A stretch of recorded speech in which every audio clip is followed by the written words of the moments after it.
Hello dear students, कैसे हो आप सभी।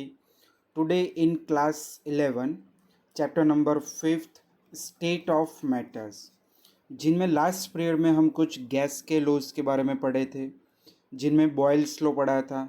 तो बॉयल्स लॉ में क्या था, pressure is inversely proportional to volume of gas.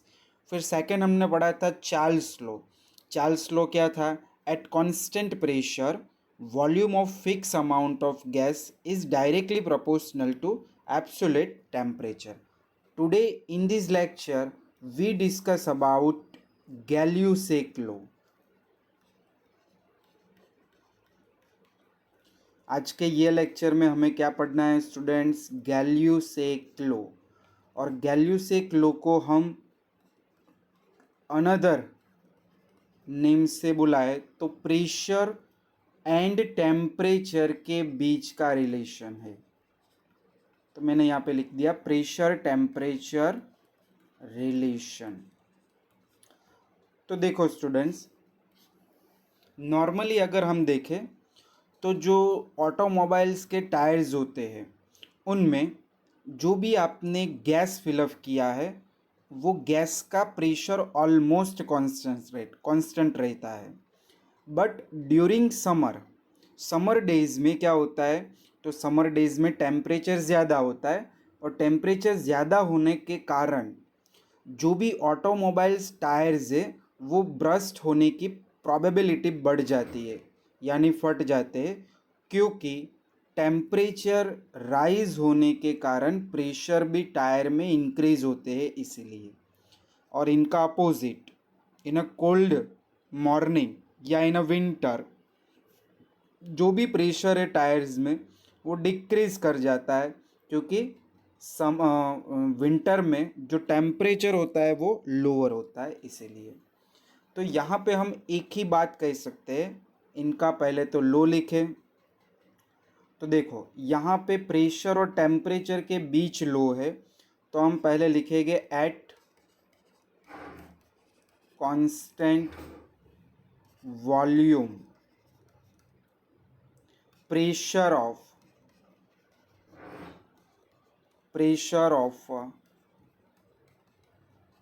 fixed amount of gas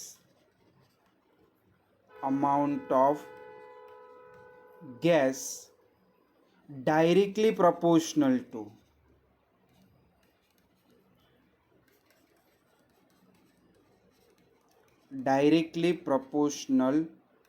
to the temperature। तो बस ये मेन लो है यहाँ पे। फिर से लो समझो आप यहाँ पे, एट कांस्टेंट वॉल्यूम गैस का वॉल्यूम चेंज नहीं होना चाहिए, तब गैस का जो प्रेशर है वो गैस के टेम्परेचर के साथ डायरेक्टली प्रोपोर्शनल होगा। तो नाउ मैथमेटिकल फॉर्म,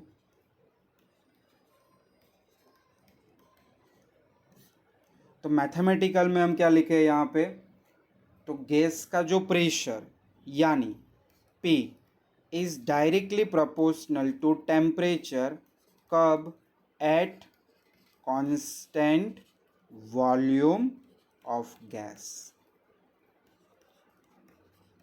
गैस का वॉल्यूम कैसा होना चाहिए, कांस्टेंट होना चाहिए। क्लियर। चलो इनको थोड़ा सॉल्व कर लेते हैं। तो यहाँ पे फर्स्ट ऑफ हम क्या करेंगे, प्रोपोर्शनलिटी कांस्टेंट रख देंगे। तो मैं लिखूँ P equals to K into T, where K equals to proportionality constant. चलो इनको अभी मैं ऐसे लिख सकता हूँ, P by T equals to K यानी कांस्टेंट। चलो ये हो गया पूरा एक इक्वेशन नंबर 1। अभी देखो, हम जैसे हर एक सम्स में देखा है कि गैस का जो इनिशियल कंडीशन होता है, तो मैं यहाँ पे लिखता हूँ इनिशियल कंडीशन। तो इनिशियल कंडीशन में pressure P1 upon temperature T1 equals to K यानी कांस्टेंट। चलो फिर यहाँ पे लिखे फाइनल कंडीशन। तो फाइनल कंडीशन पे क्या होगा students, P2/T2 equals to constant के।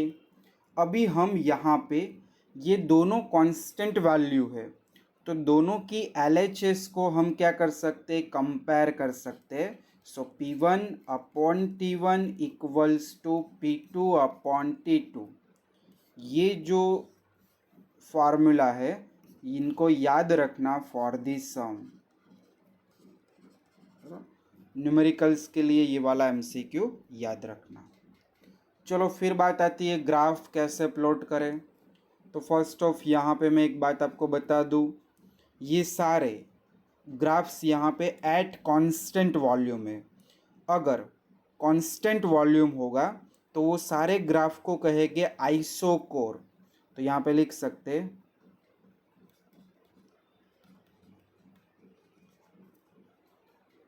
Plotting of graph pressure versus temperature at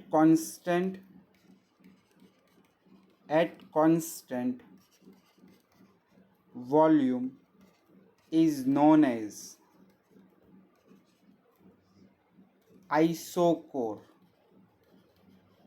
इसे हम क्या कहेंगे, आइसोकोर कहेंगे। तो चलिए यहाँ पे ग्राफ प्लॉट कर लेते हैं। देखो ग्राफ में एक्स एक्सिस और वाई एक्सिस पे हम प्रेशर और टेम्परेचर लेंगे।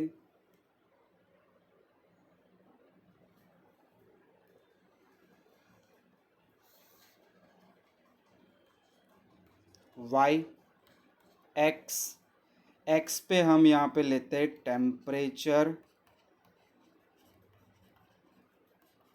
इन केल्विन, और वाई एक्सिस पे हम यूज करते हैं प्रेशर इन बार। तो सारे जो ग्राफ्स है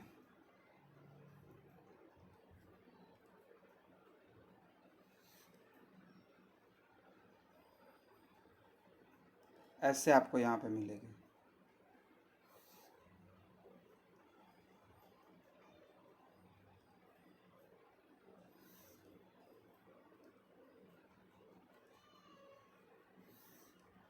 क्लियर। अभी देखो सबका वॉल्यूम मैं यहाँ पे लिख रहा हूँ V1 V2 V3 V4। यानी अगर हमने V1 वॉल्यूम लिया तो आपको जो ये रेड कलर का लाइन है वो मिलेगा। अगर हमने V2 वॉल्यूम लिया तो आपको ये वायलेट कलर का मिलेगा, V3 के लिए ब्लैक और V4 के लिए ग्रीन लाइन आपको मिलेगा। सभी में अपने अपने वॉल्यूम्स कैसे है, कांस्टेंट है। अभी मुझे ये ग्राफ के लिए ये जो वॉल्यूम है उनका मुझे रिलेशन लिखना है कि सबसे ज़्यादा वॉल्यूम कौन सा होगा और सबसे कम वॉल्यूम कौन सा होगा। तो देखो आपको यहाँ पे क्या करना है, ये वॉल्यूम और ये प्रेशर, ये दोनों के बीच का रिलेशन हमने आगे पढ़ लिया। कौन सा लॉ था, बॉयल्स लॉ। बॉयल्स लॉ क्या था, pressure inversely proportional to volume. अभी हम यहाँ पे क्या कर देते हैं, कांस्टेंट टेम्परेचर रख देते हैं। चलो एक टेम्परेचर हमने कोई कांस्टेंट ले लिया, और गैस के जो 4 वॉल्यूम्स है V4 V3 V2 और V1, उनके लिए हमने प्रेशर को मेज़र किया। तो ये जो V1 है उसकी स्ट्रेट लाइन y एक्सिस पे इंटरसेप्ट करवा दो, इसको भी y एक्सिस पे, इसको भी y एक्सिस पे और इसको भी y एक्सिस पे। तो यहाँ पे सबके आपको प्रेशर मिलेंगे। अभी देखो कि इनमें से प्रेशर ज़्यादा कौन सा होगा, तो ऑब्वियसली ऊपर वाला ज़्यादा होगा।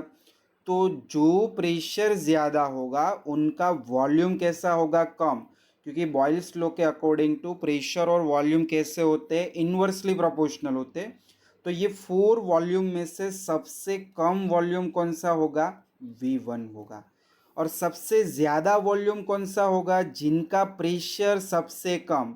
तो देखो ये V4 का प्रेशर कम मिल रहा है, तो V4 सबसे ज़्यादा वॉल्यूम, फिर रिस्पेक्टिवली आप लिख सकते हो ऐसे। तो बस ये भी एक MCQ में पूछते हैं। तो बस ये था अपना गैल्यूसिक लो। चलिए नेक्स्ट लो के बारे में बात करें। ऑलरेडी हमने फर्स्ट चैप्टर में भी पढ़ा है, जिनका नेम आप ऑलरेडी जानते ही हो, जो है Avogadro low.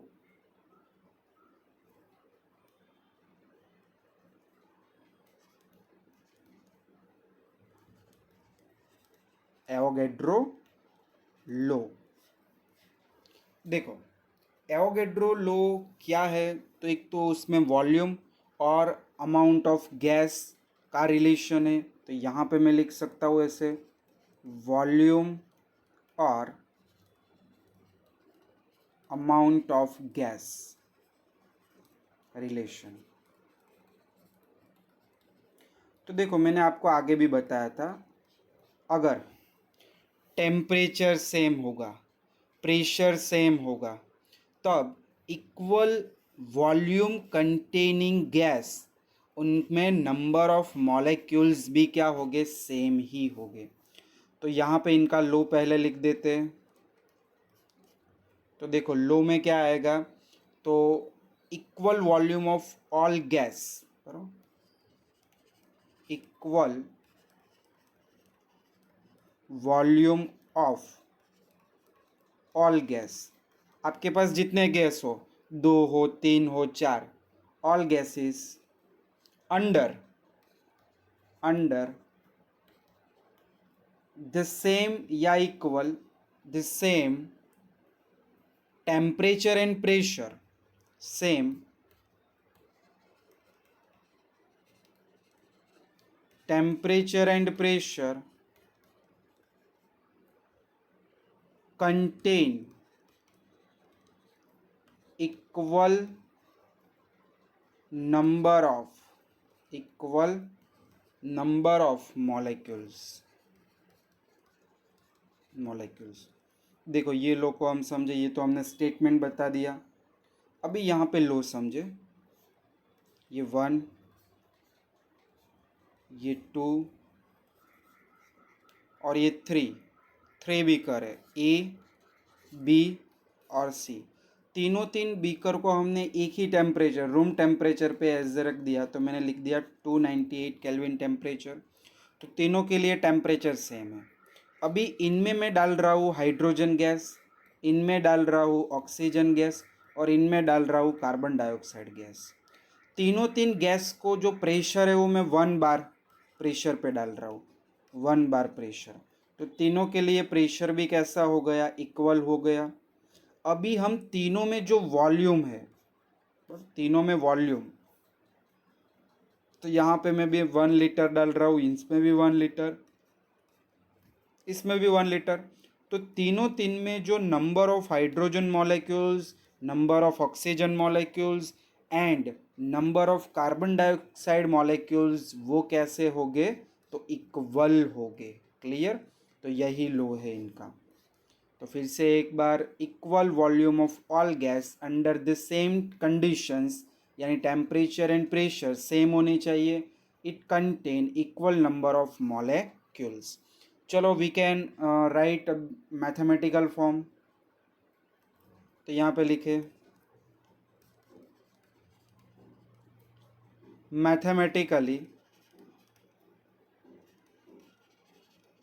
Mathematically we can write volume is directly proportional to n, where n is moles of gas। n क्या होगा, गैस के मोल्स हो गए। चलो यहाँ पे हम करें v equals to k into N. तो where k equals to constant, k को हम क्या कहेंगे, कांस्टेंट कहेंगे। क्लियर। फिर हमने आगे भी देखा था एवोगैड्रो की वैल्यूज़ कितनी होती है। तो we know that 6.022 into 10⁻23 numbers equals to Avogadro number, ये एवोगैड्रो नंबर है। तो बस ये था एवोगैड्रोज लॉ। चलो फिर एक इसके बाद एक इम्पॉर्टेंट टॉपिक है VSQ MCQs के लिए, एक कंडीशंस STP। देखो STP, कोई भी एग्जाम्पल में आपको STP लिख के दिया हो और वो एग्जाम्पल में टेम्परेचर और प्रेशर अगर नहीं होगा तो वो टेम्परेचर और प्रेशर आपको खुद से लेना है। क्यों? तो इनका मीनिंग यहाँ पे समझे। पहले तो STP का मीनिंग होता है S फॉर स्टैंडर्ड, फिर आता है T for temperature, and last में आता है P फॉर प्रेशर। तो S standard, T temperature, P pressure. तो यहाँ पे हम स्टैंडर्ड कंडीशंस की बात करेंगे। तो स्टूडेंट्स, कोई भी गैस है, एनी गैस, उनका 1 मोल हो तब वहाँ पे स्टैंडर्ड टेम्परेचर 0 डिग्री सेल्सियस, और इसको आप केल्विन में कन्वर्ट करो तो 273.15 केल्विन टेम्परेचर गैस का स्टैंडर्ड टेम्परेचर होगा। क्लियर?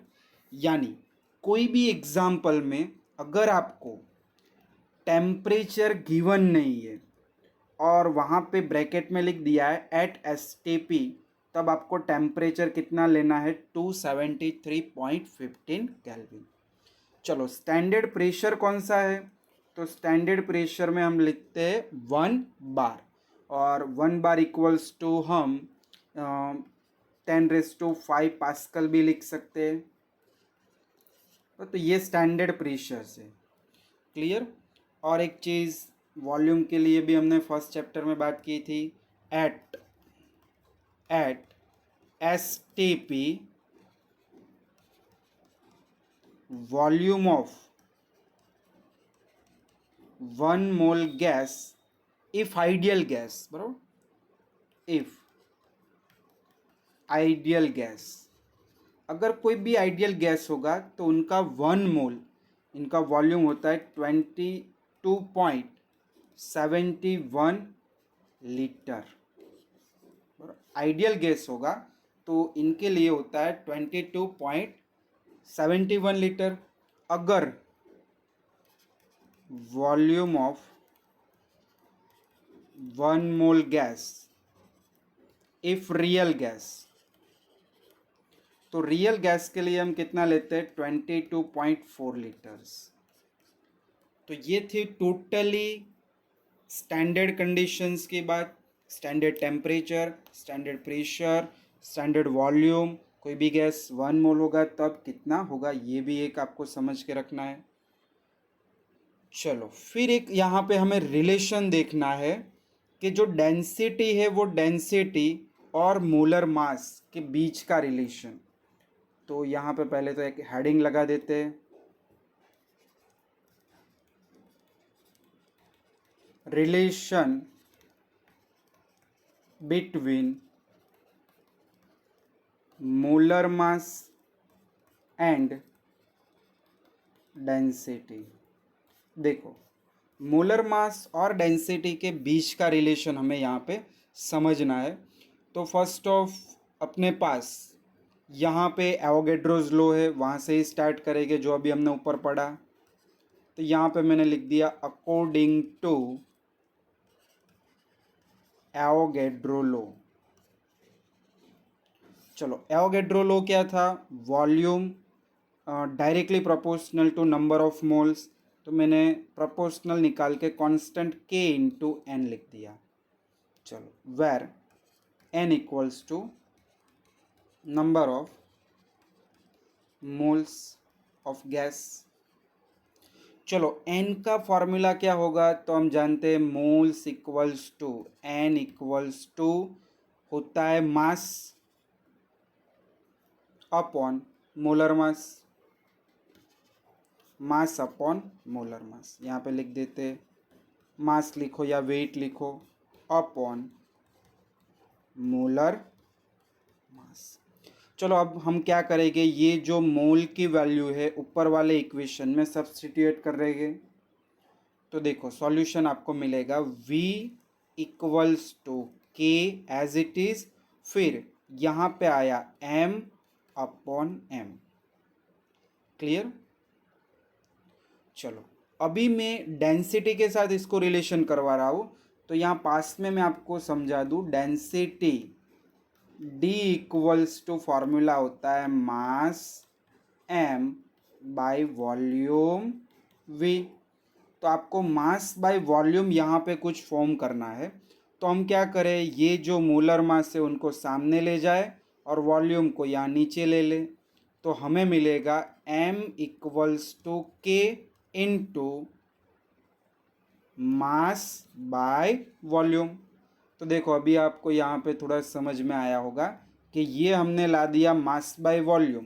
तो देखो मास बाय वॉल्यूम, तो इनकी जगह पे क्या लिख सकते हैं, डेंसिटी। तो मैं लिख रहा हूँ m equals to K into D. चलो ऐसे लिख सकते हैं, फिर m प्रोपोर्शनल टू d। तो m प्रोपोर्शनल टू d, तो हम क्या कह सकते हैं, we can say that density of gas is directly proportional to molar mass of the gas। चलो स्टेटमेंट लिख दे। we can say that density of gas is directly proportional to molar mass of the gas। Clear. तो बस ये एक relation था अपने पास। तो यहाँ तक सभी स्टूडेंट्स को कंप्लीट करना है। नेक्स्ट पीरियड में हम आइडियल गैस इक्वेशन कैसे डिराइव कर रहे हैं, फिर हम कंबाइन गैस इक्वेशन के लिए भी बात करेंगे, आइडियल गैस क्या है वो भी बात करेंगे, और जो गैस कांस्टेंट आर है उनका रिलेशन भी हम देखेंगे। और जो भी ये नोट्स है जो मैंने ऊपर लिखा है, वो नोट्स आपको नीचे डिस्क्रिप्शन में लिंक मिल जाएगा, वहाँ से आप डाउनलोड कर सकते हैं।